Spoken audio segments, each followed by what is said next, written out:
Did you see the video clip of the people who insulted an elderly monk? It's miserable to watch.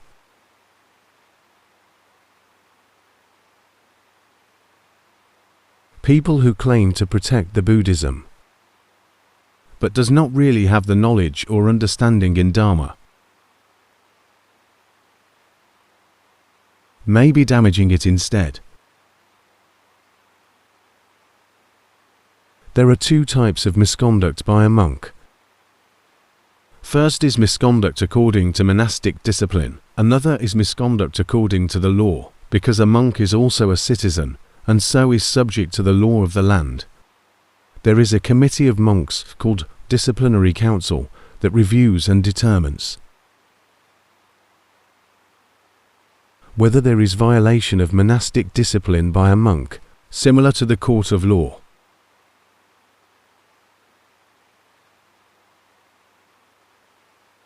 If there is legal violation according to the law of the land, then there are the Court of First Instance, Court of Appeal, and the Supreme Court that determine whether there is wrongdoing. An ordinary citizen does not have the authority to rule whether someone has violated the law. Anyone can point out the fault or misconduct of another person, but does not have the authority to provide legal ruling or judgment. For example, as a layperson, if you know that a particular monk has improper conduct, you can point out the fault to the National Office of Buddhism, or inform the appointed supervisory monk. A junior monk who misbehaves can be reported to the abbot, or elevated to the appropriate regional administrative level. If one follows this process, then one is helping to protect Buddhism. Everyone has duty and should fulfill their duty in an appropriate manner. A violation of monastic discipline should be for the monk's supervisory committee to investigate and review. Recently is news and video clip of a monk being forced to disrobe by a mob because he was seen drinking alcohol. Monk consuming alcohol is considered a minor violation of monastic code of conduct under passatia offense, which does not entail expulsion from monkhood as penalty. So just because we are unhappy with a minor misconduct by a monk, it is not enough of a reason to expel or disrobe him. Those who wish to protect Buddhism must be fair-minded and not act with hidden motive. The video clip of the elderly monk looked like a setup, likely with many people involved. We can see that the elderly monk has dementia and was not fully aware of what was going on. He would have gently patted anyone who approached him on the head as a gesture of blessing. If someone was sitting further, he has a long stick like Long Paw Coon for patting. In the video clip, he was set up to pat a woman, but he was not fully aware of what he was doing. In his mind, there was no distinction between man or woman. The elderly monk did not violate any monastic code of conduct. If a dispute arises, there are 7 ways to settle the issue according to monastic code and 7 methods for resolving disputes.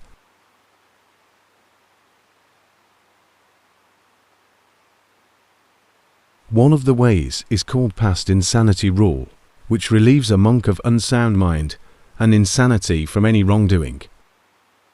This is similar to the general legal concept of insanity defense, where a person of unsound mind who kills another person cannot be prosecuted.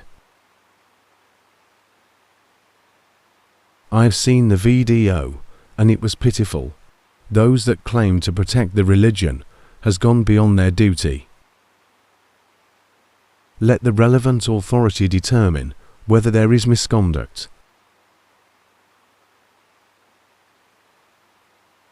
Almost everyone involved in this incident was at fault, except for the elderly monk, who has not violated any law or monastic code of conduct. The students and followers in many monasteries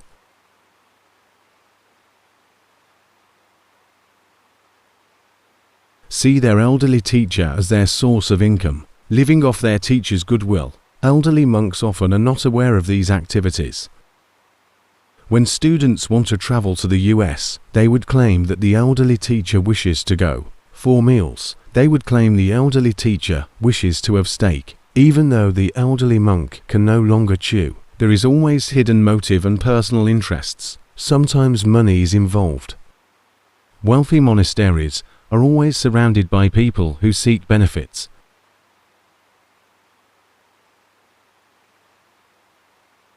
Some teachers who prevent the students from seeking personal benefits from the monastery are attacked.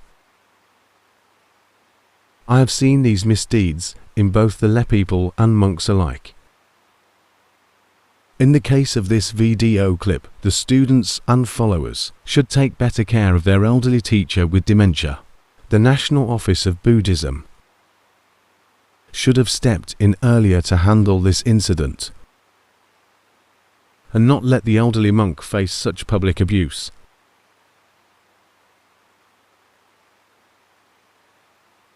The news reporters and the woman in the incident were very rude, cynical, abusive, which are all verbal misconduct that is violation of the fourth precept. The Buddha said that if one can lie verbal misconduct, then one is capable of all other evil acts.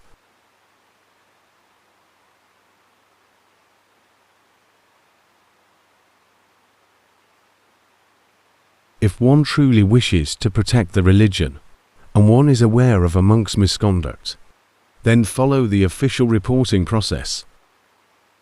If a monk violated a law, then report it to the police.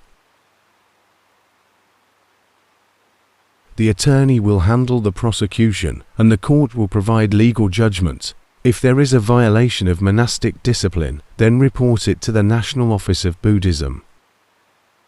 If the National Office of Buddhism fails to act, then one can file a complaint with the administrative court. There is a formal process to handle these situations. The people involved in the video clip had clearly violated the law. First, the monastery is a religious venue, not a place to cause public disturbances. One can argue that a monastery is public venue, like a hospital where those who are ill can enter freely for medical treatment, but not to cause public disturbances. Similarly, anyone can freely enter a monastery to make prayer, donation, learn meditation, and conduct religious activities.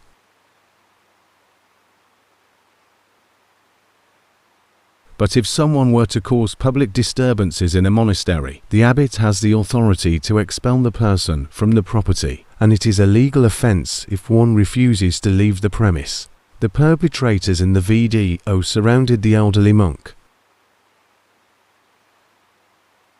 used crude and abusive language, forcing the monk to speak. These acts are akin to criminal offence, restricting freedom of another person.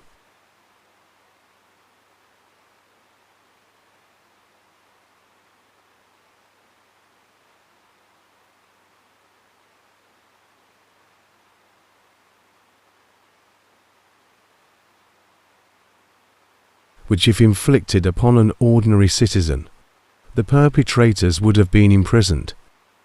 Monks do not want to take issue with these offenders. Let it be their karma. Let them throw verbal abuse. You can see the elderly monk smiling calmly. While the offenders were making a big fuss, he was happily giving away amulets to those surrounding him.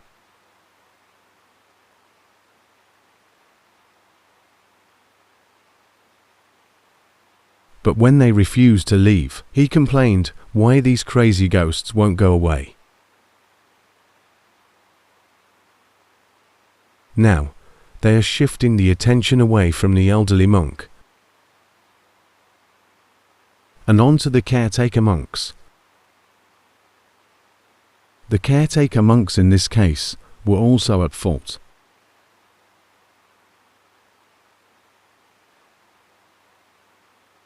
In some places, which I will not specify where, use their teacher's name for solicitation. They claim the elderly monk wishes to have this and that, even when he knows nothing of such requests. That is wrong. The caretakers in this case are at fault. Those offenders were also at fault, violated many laws, and did not perform their duty. They should have reported the case, not act as the court of justice and provide judgment. The news reporter also violated code of ethics. All were at fault. The authority just sat there and watched the verbal attack on the elderly monk. They were not performing their duty well. If everyone abandons their duty, take matters in their own hands, use mob, media, and provide personal judgment on other people, then how can society function? Even religion will not survive. I talk about this because I would like all of you to be able to distinguish what is right and wrong. Some will claim that their action benefits the Buddhism. By disrobing bad monks, removing bad monks from the Buddhism is good, but it must be through righteous method and process. Good intention, but wrong method is unacceptable.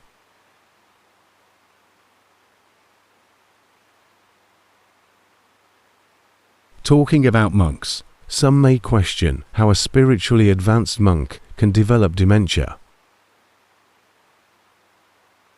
They question how such a monk could be truly enlightened. If dementia causes memory loss and a lack of mindfulness, we must recognize that the brain, which is the material form, is subject to impermanence. Perception or memory is impermanent.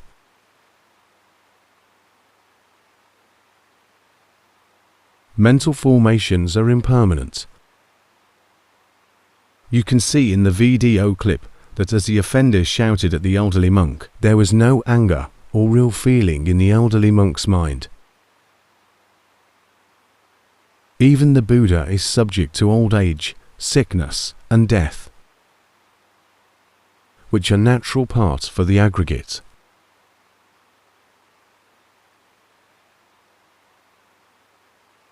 But the mind that has been liberated is separate from the aggregates.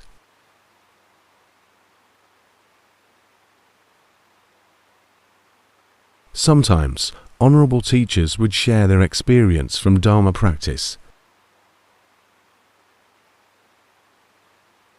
For instance, when Luang Tamaharbwa Yanna Sampanno shared about the moment his mind attained enlightenment, his tears started flowing, which he would point out that it is the aggregates working independently from the mind. Another example is Luang Pu Riam Waralapo. When he was elderly and gravely ill. At the time I was ordained for only 4 years, which according to monk's code of conduct should not be travelling alone without a preceptor senior monk. Until after the 5th anniversary of ordination, but I was living alone at the time at the instruction of senior monk Luang Por Sujin.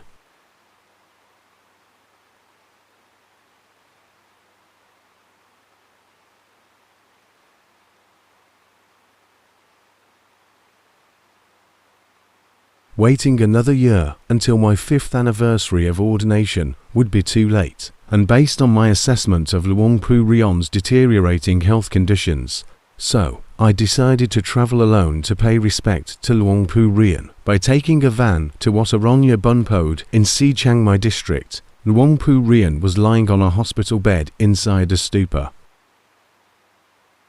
Before I reached Luang Pu Rian, I prayed in my mind that he would not ask about my tenure in monkhood, and to just discuss Dharma with me.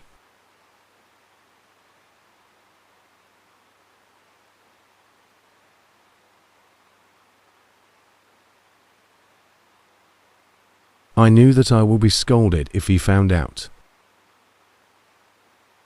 I was ordained for only 4 years. As soon as I prostrated to pay respect, Luang Pu Rian adjusted his bed upright and asked me, "How long have you been ordained?" When I answered 4 years,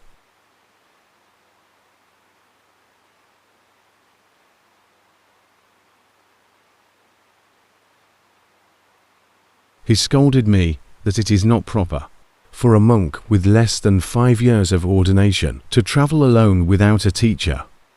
He then smiled and said, "In keeping with the code of conduct, I have to scold you. Now, let's talk Dharma."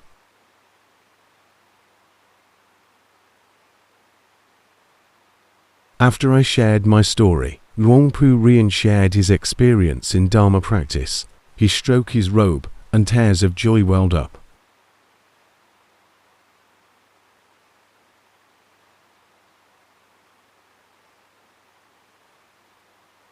He said, "I fought and struggled for so long. Before reaching this state of no suffering, I will die under this robe as a monk. You should follow my example and live out your life under this robe as a monk." I replied, "Yes, sir." When those who are not well versed in the practice of the mind sees Luang Pu Rian's tears, they may mistakenly assume that Luang Pu Rian still experienced sadness and therefore had not attained full liberation or enlightenment. Actually, tears of joy from Dharma is not the same as tears from emotional sadness. In the case of Luang Pu Seng, some may question how an enlightened monk with perfect mindfulness would not be aware of what was going on around him. Assuming that Luang Pu has completed his spiritual cultivation and attained full enlightenment, his mind no longer clings to anything. His mind will have automatic mindfulness and no longer needs to be guarded or protected. But mindfulness is different from everyday memory, which is an aggregate. Notice the people who surrounded Luang Pu Seng in the VDO were trying to create trouble. They stood towering over his head and swearing at him. He sat there calmly, without any effort to guard his mind. The Dharma guards his mind automatically. But because of old age, his brain is subject to dementia, causing loss of memory.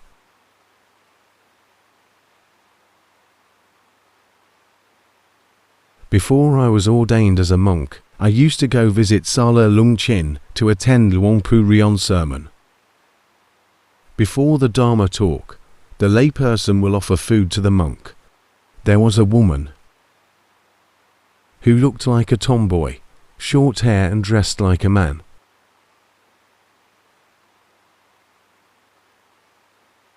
Wanting to offer a drink to the monk, Luang Pu reached out his hands to accept the offering.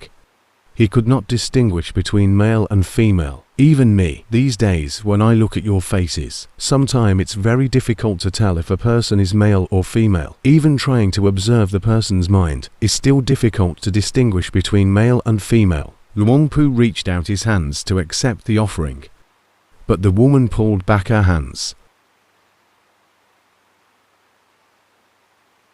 She attempted to offer the drink the second time. Luang Pu reached out his hands, and she retreated her hands and the offering again. She did the correct thing. She then told him, "I'm a woman, sir."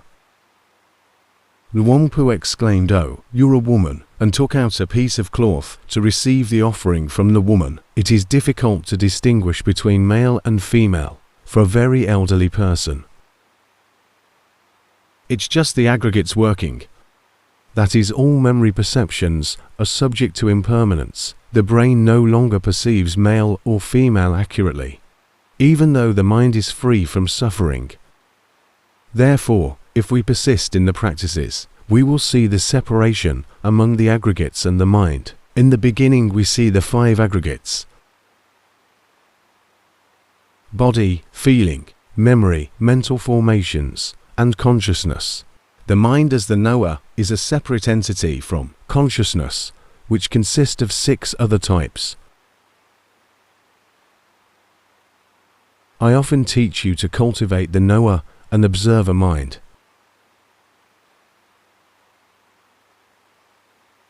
What does the mind know or observe? The mind observes the elements and the 5 aggregates working independently. The mind observes the body working, such as breathing in and out.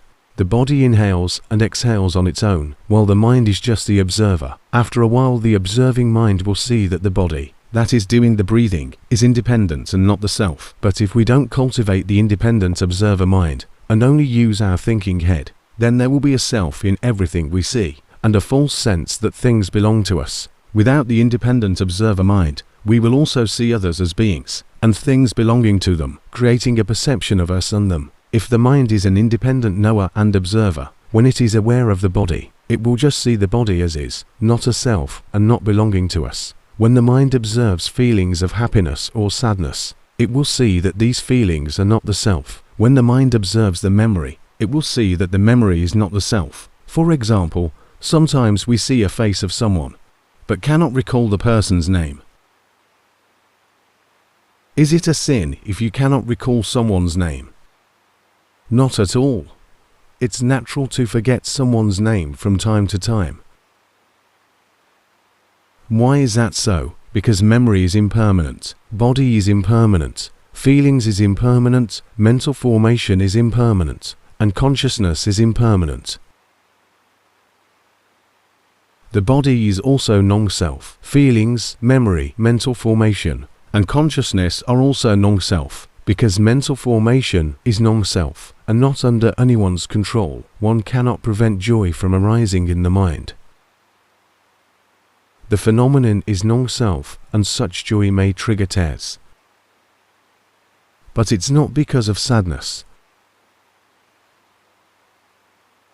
Therefore, one cannot instruct the mind not to have Dharma joy, because the mind is non-self, not under one's control. As we practice, we will realize that the 5 aggregates work independently on its own, and in old age, these aggregates are subject to decay and dilapidation.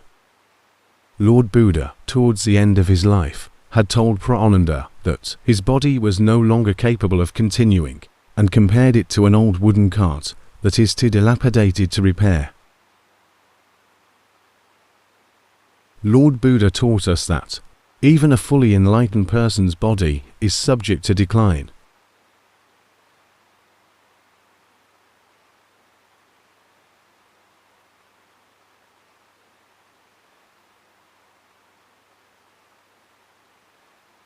It is non-self, not under anyone's control. But as one continues to cultivate the mind, one will realize that the mind that is free from suffering is separate from the aggregates. The aggregates are objects that the mind clings to.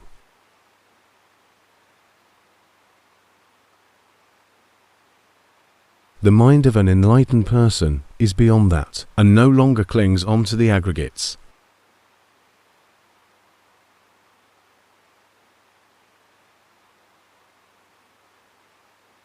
I would like all of you to be determined in your practice. I often say that we do not know how much longer Buddhism will last. The religion may be destroyed by these so-called well-intentioned people. We don't really know if others are well-intentioned. But we do know that Buddhism will not last very long.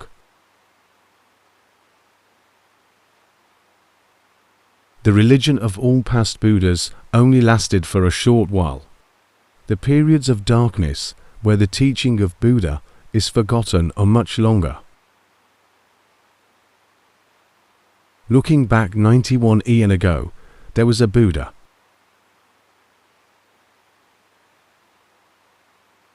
And 31 eons ago, there were 2 Buddhas. So for a period of 60 eons, there was no Buddha. Only until our current eon that another Buddha was born. Buddhism does not last long. Our current Buddhism, that has lasted for over 2,000 years, is starting to show signs of weakness. People cannot preserve the Dharma. The Dharma cannot be preserved if we don't practice Dharma ourselves. Practicing Dharma means upholding the moral precepts. We are already destroying the Dharma if we cannot keep the moral precepts. If we do not practice meditation to calm our minds and achieve proper mindfulness, then we are also destroying Buddhism, because without right concentration, we cannot cultivate wisdom. If we cannot cultivate wisdom, then we will never get to know the true Buddhism. Buddhism cannot be known through just reading, listening, or thinking. Getting to know Buddhism means to practice the moral precepts, meditation, and cultivate insight. If we continually practice and our mind is sufficiently strong, we can achieve enlightenment. When we truly understand Dharma, there will be tears of joy and amazement at the odds of such enlightenment. Even Prince Siddhartha, when he achieved full enlightenment,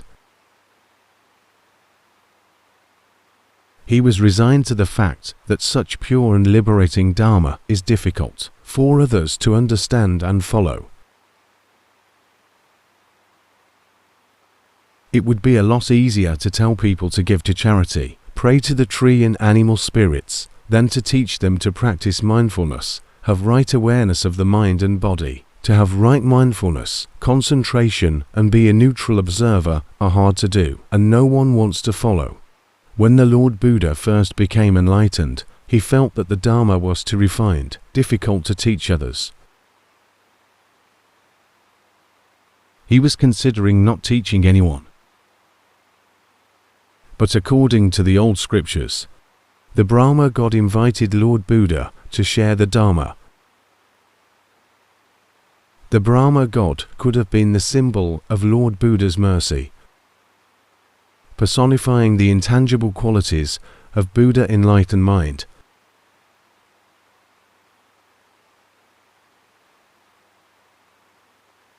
In reality, the enlightened mind automatically has the qualities of a Brahma. It is full of mercy.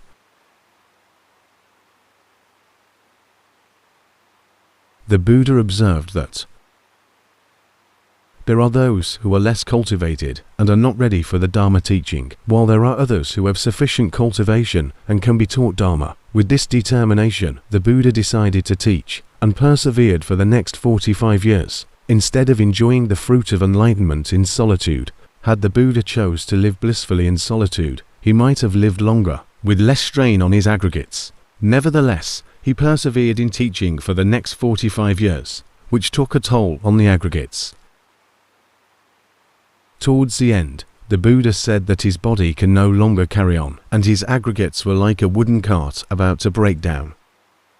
Be diligent in your practice. Uphold the 5 moral precepts, which is sufficient. Don't criticize or scold other monks about their lack of moral precept. Actually, scolding and slandering anyone, even a dog, is a violation of the moral precept.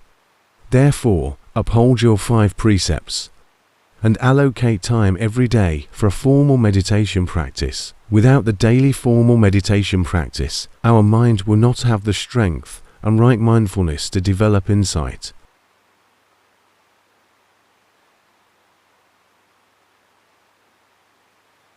Developing insight requires the mind to be an impartial observer of the body, the feelings, the mental formations, and the mind for what they really are. To see the truth, the mind must be impartial. The mind that has right concentration is unbiased. It is unbiased to love, unbiased to hatred, unbiased to fear, unbiased to delusion. It is impartial, I teach people to have the right mindfulness, observing the body and mind as they really are, with the right concentration and impartial mind. Impartial mind means an unbiased one.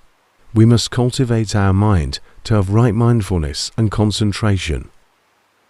Insight will emerge when the mind is impartial and aware of the body. The mind will see that the body is not self, does not belong to oneself, and not a being. When the mind has right concentration and is impartial, it will see that the feelings are not self, does not belong to oneself, and is not a being. The mind will also see that the memory, mental formations, and consciousness are non-self, does not belong to anyone, and not a being. These aggregates are merely part of natural phenomena, which occur in physical or non-physical forms. These natural phenomena occur when there is a cause and cease when the cause is no longer present. They are non-self. When one sees this reality, the mind will start to let go. Because realizing the truth leads to resignation. Resignation leads to relinquishing of attachments. Relinquishing of attachments leads to being free from suffering. Why are we not freed from suffering? Because our mind still clings onto attachment. For example, if I never let go of this microphone, thinking that it's mine, the microphone will always feel real in my hand.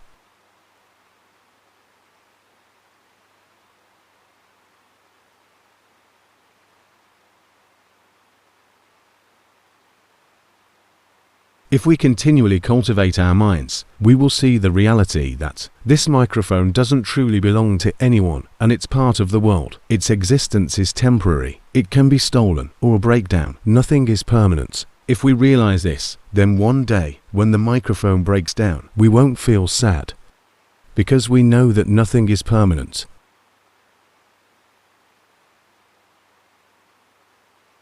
Once there was a senior monk who was given a very expensive vase.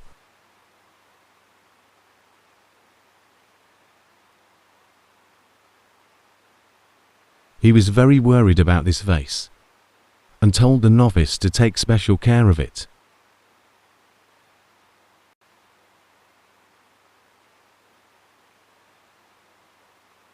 One day, a novice accidentally broke the vase while cleaning and was extremely scared of being punished. When the senior monk returned and saw the terrified face of the novice, he asked what the matter was. The novice reluctantly confessed to having broken the vase, but instead of being angry, the senior monk sighed with relieved and said, finally, we no longer have to care for it. When people donate things to the temple, it is the responsibility of the monks to take care of these properties. The monk had fulfilled his obligation, but due to circumstance beyond his control, the vase broke, so he is relieved of this obligation.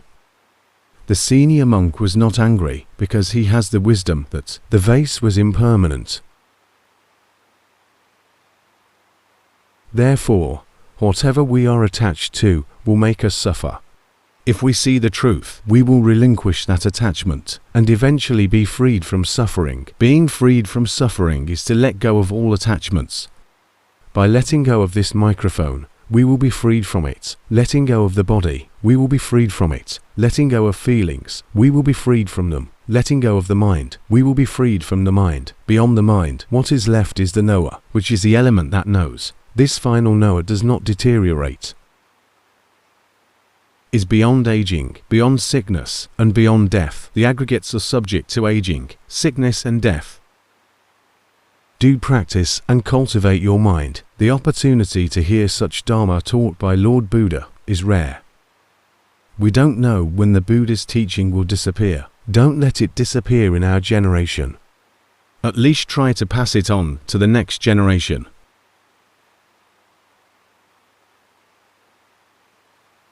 Alright, that's all for today's sermon, including a lot of complaints. Number 1. Number 1. My formal practice is by way of walking meditation and reciting Buddho in my mind. During the day I use Buddho as my object of meditation. My job requires me to think, and I am often lost in thoughts about work, forgetting my object of meditation. Does my practice suit my nature and temperament?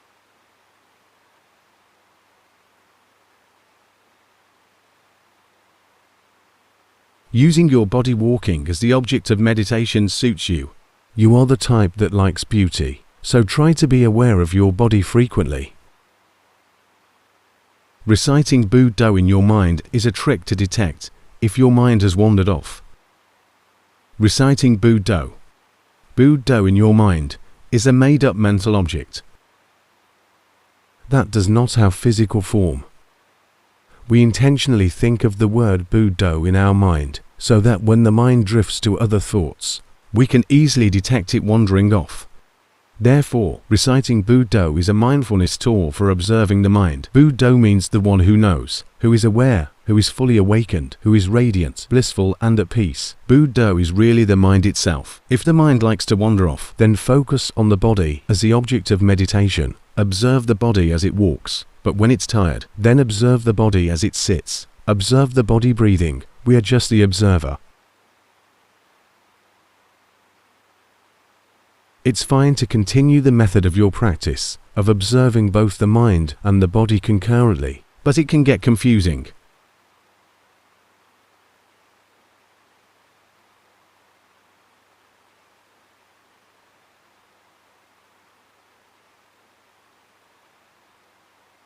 Be resolute and just focus on observing the body only. Then you will be able to see the mind clearly as a result. Don't worry about reciting Buddha in your mind. When you contemplate on the body, see that the body is impermanent, suffering and non-self. Continue to observe either the whole body or focus on individual part, such as hair, nail, teeth, skin, or whatever you choose, and see that they are all impermanent and non-self. Through such practice, the mind will develop concentration, because body mindfulness can result in deep concentration all the way to the fourth absorption. Therefore, observe and be aware of the body as it breathes, stands, walks, sits, and lies down. Observe the body while moving and being still. Frequent body mindfulness will result in the mind gaining strength. In the future, you'll be aware of even the tiniest movement of the mind. It won't be difficult. Right now, a hindrance that you are facing is too much focus on trying to keep your mind still. Don't try to maintain a still mind. Observe its true nature. The mind is impermanent and subject to change. There is nothing to learn in that stillness. A still mind is like stale water, which will rot over time as delusion enters the mind. Right now, do you realize that your mind is scattered in thoughts? Do you see that your mind had drifted into the contents of your thoughts?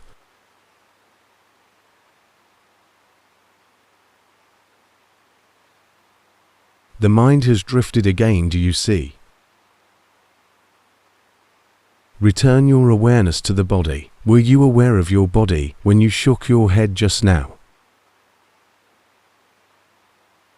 Do you realize now that you are more aware of your body than your mind? That's why I asked you to focus on body mindfulness. Number 2. Number 2, I chant every day before going to sleep. During the day, I practice mindfulness and meditate while listening to the Dhamma teaching. I walk briskly when performing walking meditation and alternate between observing the body and the breath. When it becomes repetitive, I feel frustrated, but I try to suppress that feeling. But the feeling of frustration kept returning and intensified to dislike and hate. Is my practice correct? No, that's not correct. Don't try to control your mind. Just observe the body as it is and observe the mind as it is. Don't force the mind to be still. Your mind likes clinging to stillness. When the mind is disturbed by the smallest thing, it explodes with anger. Bring your mind out of that state of stillness to be in this normal world. Become aware of your body and be aware of your mind. Observe your body and mind with ease. The reason why your practice is full of frustration and anger is because you were too focused on trying to control the mind, and when you run out of strength to suppress it, anger arose. Therefore, whenever you feel anger and frustration after meditation, know that it's because you were too focused trying to control and suppress the mind. Everyone is like that. Number 3. Number 3. I do walking and sitting meditation 1 to 2 hours every day. During the daytime, I use my body as the object of meditation, and am aware when the mind wanders off. I'm starting to see my own ego and unwholesome thoughts. I see the suffering of my body. I see myself as the slave of the body, and sometime see the mind that desires and commands the body. I have briefly experienced the mind detached temporarily from the body. Was this the correct observation? Yes, it's correct. Your object of meditation also suits you. Continue to be mindful of your body. Those who study with me know that I observe the mind as my object of meditation, and they just blindly follow my method of practice. Everyone has their own path. There are not that many students of Luang Pu Dun who were taught to use the mind as object of meditation. Most were taught to observe the body. To use the mind as object of meditation, one must have the natural inclination to do so. For example, if one is the type of person who loves happiness, comfort, and beauty, then observing the body as the object of meditation is preferred. Observe the thing that you love, and one day you will see that it is not that lovely. Do you know that the body is suffering? Do you feel that at any moment there is suffering in the body? That's good. Be mindful of the body and observe that there is suffering everywhere. Nothing good can be found in the body. It is neither special nor desirable. When you see the truth about the body, the mind will become bored and finally let go of the attachment to the body. Right now, the mind is unable to completely let go. It may temporarily let go of the body and then pick it up again. That is normal. Wait until you become non-returner. Then the mind will let go of the body and not pick it up again. Your practice is good. Continue to keep it up. Number 2. Do you see where your mind is right now? There is dullness that has crept into the mind. Do you feel it? When you draw the mind into such a state of blurriness, it is not true tranquility. Rather, it is delusion has seeped into the mind. The mind can cling on to this type of stillness, which is peaceful and happy, like a person who is addicted to drug. But when the meditation ends, the mind will be easily agitated and angered. Therefore, don't draw your mind into such a state of concentration meditation, where blurriness and delusion seeps into the practice. Come out of such a state and observe the body. Feel the body. Number 4. Number 4. In my practice, I saw a new state of consciousness arose to observe the cessation of the old one. The mind then uttered on its own that there is no I in here. I felt like there was nowhere to go. Another state of consciousness then arose and laughed with happiness. There were tingling senses in my body, and my mind wondered who was the one that laughed. Then I observed the body as an object of my meditation. I don't know what to focus my mindfulness on. It felt like I could not find a home for my mind or a place where I could trust. It felt like my mind was forced to stay. Please help advise. I have asked Luang Pu Dun where the mind or consciousness resides. I wanted to know where I should focus my mindfulness at. Luang Pu Dun replied that mind or consciousness has no permanent home, meaning that wherever the mind or consciousness arises, it ceases there. For example, if consciousness arises in the eye, it ceases at the eye. If it arises at the ear, it ceases at the ear. If it arises in the mind, it ceases in the mind. The mind or consciousness naturally arises and ceases. There is no point trying to find where the mind or consciousness resides. The mind or consciousness is in the eye, ear, nose, tongue, body and mind. It naturally arises and ceases like that. Be an observer. Your practice is good. Do you see that you still have the feeling of an I in your mind? Can you see? Do you feel that there is still the feeling of an I inside?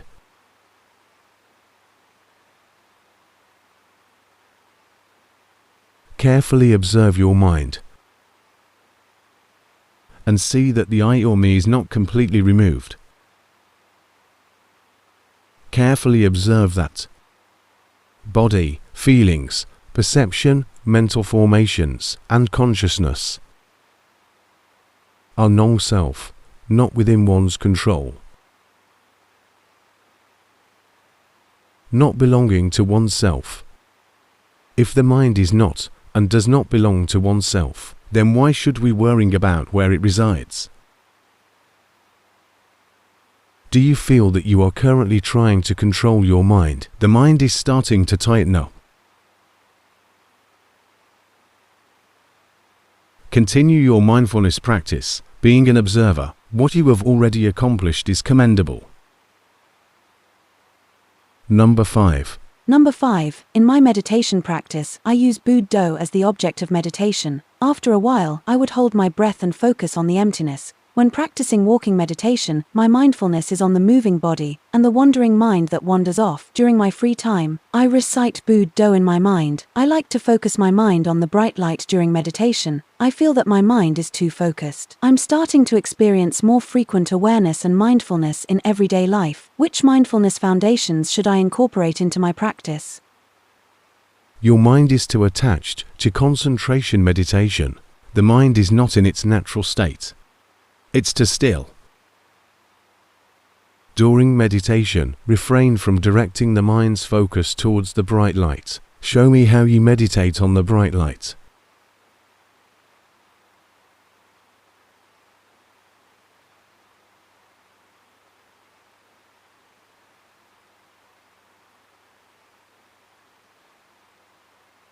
You can let your mind use that as a resting place. But don't allow dullness to seep into the mind while you meditate. Number 5. You can enter into the state of concentration well, but when you come out of it, the mind carries with it dullness and stillness.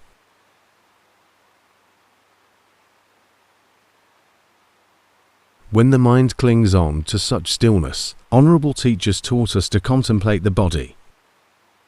Evaluate the hair, nail, teeth, skin. For example, consider the shape of the hair, its color, its lack of beauty, the filth in it, its impermanence, and how it is not us non-self. Evaluate your body. Slowly consider all the 32 organs without rushing. Your mind will be released from the state of concentration. At the moment, your mind is stuck in the state of concentration. It clings onto stillness. This must be fixed by think about the body. Many honorable teachers recite Buddho, or use both the breath and Buddho as object of meditation, and their minds would get stuck in the state of concentration. Like number 5, the honorable teachers would then switch to thinking about the body as object of meditation, and finally, the right level of concentration will emerge. You can evaluate the body, the bones,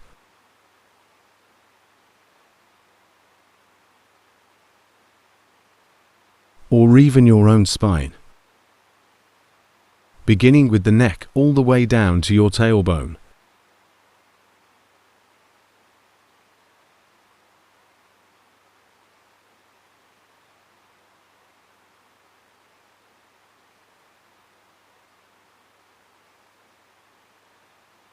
Number 5. Keep on actively evaluating the body, and your practice will go well. Number 6. Number 6. I use breath mindfulness as my practice. When my mind wanders off, I know, and return my attention to the breathings. Sometimes I don't feel the existence of the body during meditation.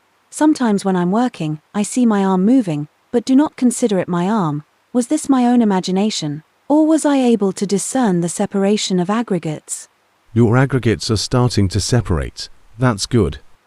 Patiently observe and be mindful. And don't try to control your mind into stillness. You have the tendency to keep your mind still.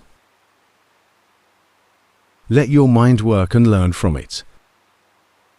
Just like when you observe the body working and learning from it. Don't try to coax the mind into stillness. You still like to control the mind, just patiently observe it. Number 7. Number 7. I'm new to the practice. I don't know how to observe the mind, so I use my breath as the object of meditation. Sometimes I could observe my own thoughts. I felt the sensation on my body like bugs crawling, when observing as thoughts arose, persisted, and ceased. After a while, my awareness would return. When opportunity permits, I would do walking meditation, being aware of my walk, comfortably observing my breath, using broad awareness. Is my practice on the right path? That's correct. You are doing well. Your mind has the right concentration. Do you feel that the aggregates can be separated? Are you aware that you're shaking your head? Are you aware of your current body movement?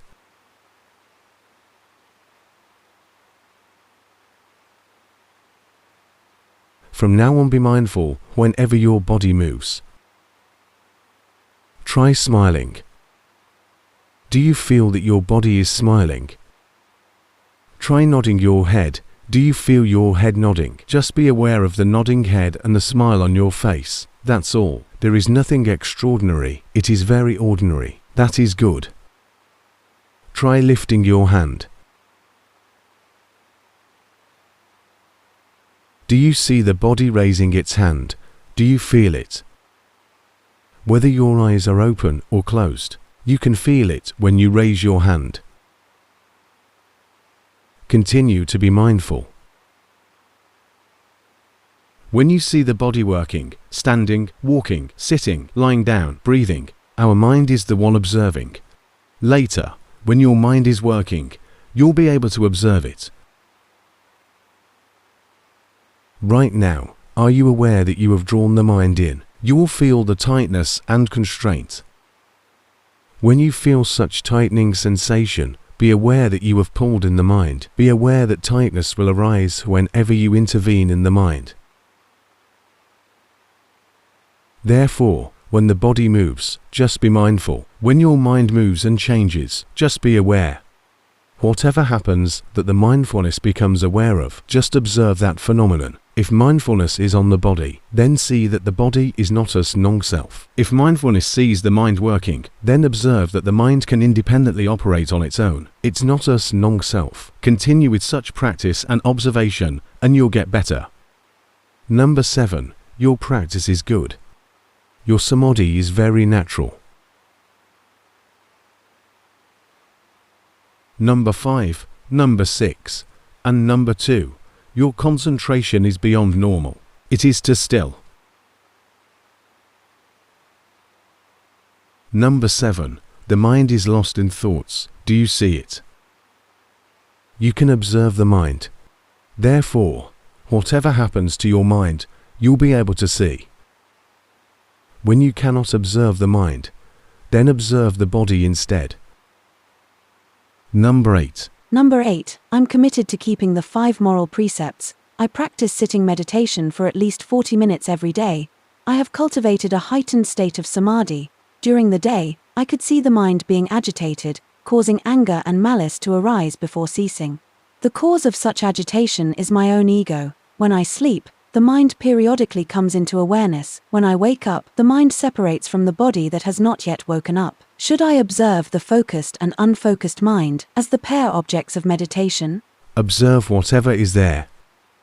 If you can observe the mind all the time, then you will see that sometimes the mind is focused and sometimes it is not. That is sufficient. In meditation practice, we don't need to study to many things. A pair is sufficient. For example, if you observe the body that exhales as not yourself and the body that inhales is not yourself, then the whole body is not yourself. If you can see that the body that stands is not you, the body that lay down is not you, then the whole body is not you. It's the same method as observing the mind. For those people who are easily angered and agitated, they can observe that the angered mind is not us, and the mind that is free from anger is also not us. Number 8. You have a strong mindfulness and good concentration, so you can observe the focused mind and the unfocused mind. Don't try to maintain a focused mind.